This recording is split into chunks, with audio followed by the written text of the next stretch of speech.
कहानी उस मानवी की जिसने अपने प्रेमी पे भरोसा किया और जीवन भर हाथ थाम कर चलने की कसम खाई, लेकिन उसे क्या पता था कि उसका प्रेमी और उसका शौहर उसे बीच रास्ते में दगा दे देगा।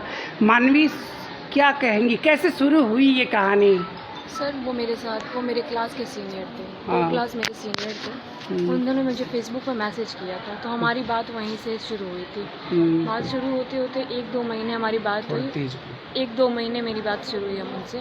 उसके बाद उन्होंने मुझे प्रपोज़ किया, मैंने उन्हें हाँ कर दिया।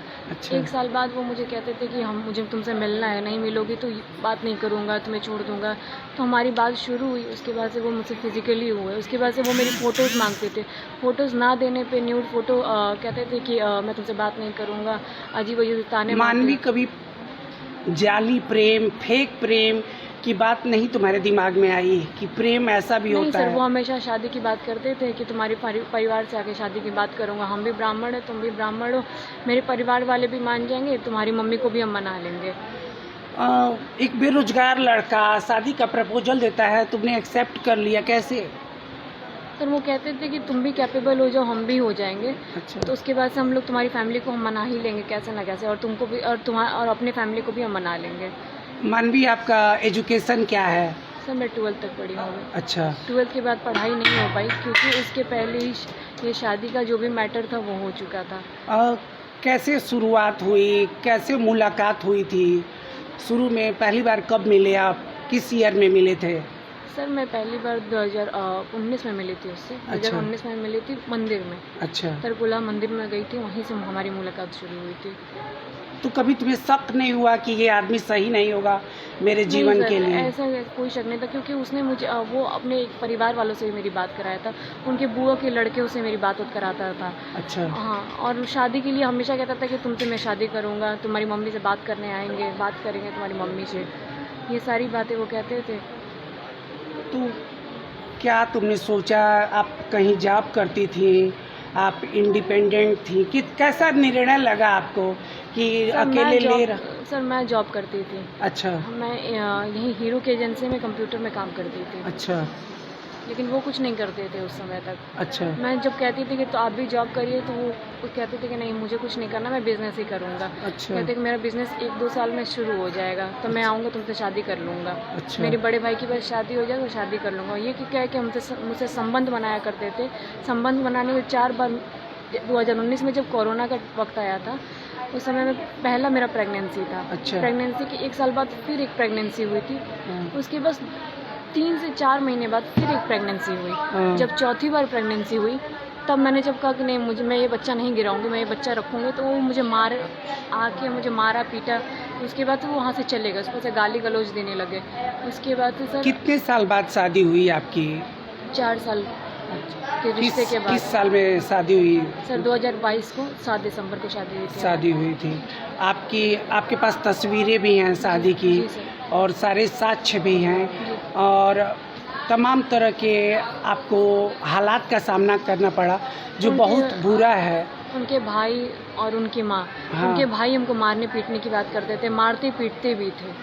उनके भाई कहते थे कि मेरे पापा एसआई में है, बिजनेस एसआई में है, तुम मेरा कुछ हम लोग का कुछ बिगाड़ नहीं सकती हो। जितना करना था अब तुम लोग का अब तुम कर ली, तुम्हारा बच्चा भी नहीं है और तुमको लगता है कि तुम अपने बच्चे के दम पे कूद लोगे तो वो भी नहीं हो पाएगा। अच्छा। और सर जो मेरी प्रेगनेंसी पे यहाँ पे मेरी दवा चलती थी प्रेगनेंसी की, उसमें वो क्या है कि ये प्रेगनेंसी की दवा है, तुम ये दवा खाओ। किस डॉक्टर के यहाँ आपकी दवा चलती थी? बिंदु यादव के यहाँ से मुझे कुछ दवा प्रेफर की गई थी। अच्छा। अच्छा। वही दवा खाती थी, डेली बेसिस पे वो दवा खाती थी। तो इन्होंने कहा कि ये तुम्हारी प्रेगनेंसी की दवा, ये खा लो। दवा खाने के बस 1 दिन बाद ही मेरे पेट में दर्द शुरू हुआ। रात को बहुत ही ज़्यादा तबीयत ख़राब हो गई। बनारस में थी उस वक्त मैं। वहाँ से मुझे सुशीला पाठक एक डॉक्टर है, उनके पास ले गया गया। तो वो उन्होंने बताया कि मुझे मेडिसिन से कुछ साइड इफ़ेक्ट है। अच्छा। अच्छा। हाँ, 2 ही मेडिसिन उन्होंने खिलाया था, बाकी मेडिसिन मैं खा नहीं पाई। बीच में कुछ टुकड़े बच गए थे। क्लॉथिंग कुछ बच गई थी। सुशीला पाठक ने कहा कि इसको आप साफ़ करवाइए, लेकिन उन्होंने साफ़ कराने से मना कर दिया कि नहीं, हम लोग साफ़ नहीं करवाएंगे। उसके बाद से मेरी ब्लीडिंग रुक ही नहीं रही थी, मेरी तबीयत ज़्यादा से ज़्यादा ख़राब हो जा रही थी। तो वहाँ से हमको BHU भेजा गया। BHU में फिर वहाँ से मेरी मेडिकल चली, फिर जाके वो जो भी बच्चा था वो गिर गया। उसके बाद से ये लोग मारपीट करना स्टार्ट कर दिया हमेशा। शादी के बाद? हाँ, शादी के बच्चा गिराने के बाद मारपीट। कौन मारता था? मेरे पति। अच्छा, और उनके भाई। वैभव मारता था? हाँ, और उनके भाई। अच्छा अच्छा। आपका सास का रवैया कैसा था? वो हमेशा ताने मारती रहती थी कि मेरे बेटे को तुमने फंसा लिया है, मेरे बेटे के साथ तुम मेरे बेटे को मारना चाहती हो, जबकि उनका बेटा मुझे मारता था हमेशा। अच्छा अच्छा। तो वैभव अचानक से क्यों भाग गया? सर मुझे इस बारे में कोई पता नहीं है। मेरे पति ने मुझे बोला कि तुम जाओ बाहर से कुछ सामान लेके आओ, तो मैं मार्केट गई थी। अच्छा अच्छा। जब मैं आई तो उनका सारा सामान वैसे ही पड़ा था, लेकिन वो वहाँ से नहीं थे। पूरा दरवाज़ा खुला हुआ था सर, पंखा उनका सब ऑन था, लेकिन वो कह रहे, जब मैं उनको फ़ोन करी ना मेरा फ़ोन उठा रहे थे, ना कोई बात कर रहे थे, कुछ भी नहीं।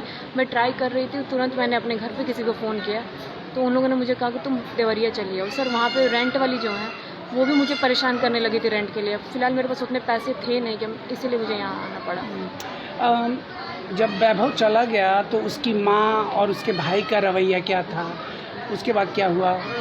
सर वैभव की जो पेरेंट्स है वो 3-4 महीना, जब मैं एकदम बहुत परेशान हो गई, जब मैं अपोज़ करने लगी उन लोगों के खिलाफ़ कि नहीं मेरे साथ ऐसा मत करिए, या जो भी मैं अपोज़ करती थी, तो उसके बाद वो लोग वहाँ से गए। वैभव के पेरेंट्स, वैभव का घर कहाँ है? भटोलिया में उन लोगों का। भटोलिया में। क्या नाम है उसके पेरेंट्स का?